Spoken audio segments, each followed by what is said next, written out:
As families prepare for their Independence Day cookout, having fresh fruit is something often taken for granted.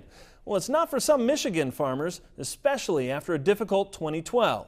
As AgDay national reporter Tyne Morgan tells us, this year's crop looks to have some happier endings.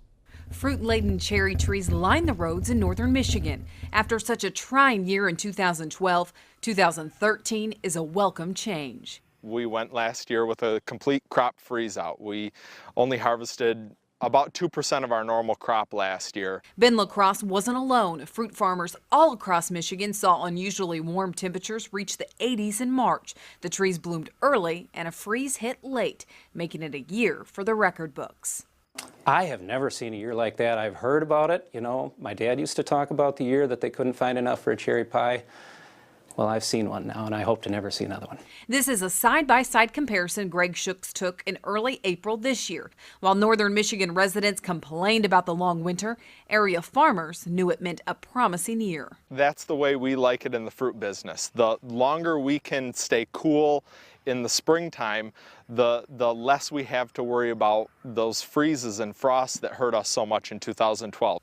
The Schooks are expecting a slightly above average crop this year, bringing in a total of 2 million pounds of both sweet and tart cherries. We are super excited to have an abundant crop of cherries this year, so everybody get ready to eat a lot of cherry pies because there's a lot of fruit out there.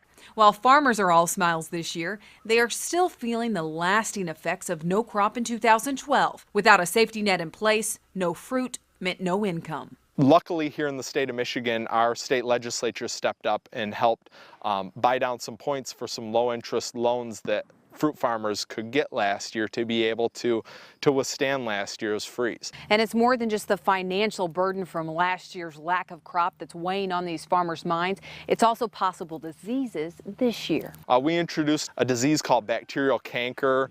It's a bacterial illness that affects the trees due to frost, cold, wet temperatures during bloom time. LaCrosse says the disease can be devastating in sweet cherry varieties. More than just tree health, a shortage of labor could also impact fruit growers in northern Michigan.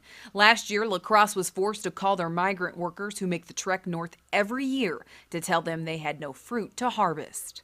These are entrepreneurial people. They're industrious. So they went someplace else in the country and found work and made their living that way. This year we've invited all of those families back to work for us. Some of them have shown up. Some of them have told us that they have other places to go. For Schooks, it's rebuilding demand that's a concern. Sales are always a challenge, but when you don't have a product to sell, it's even more challenging.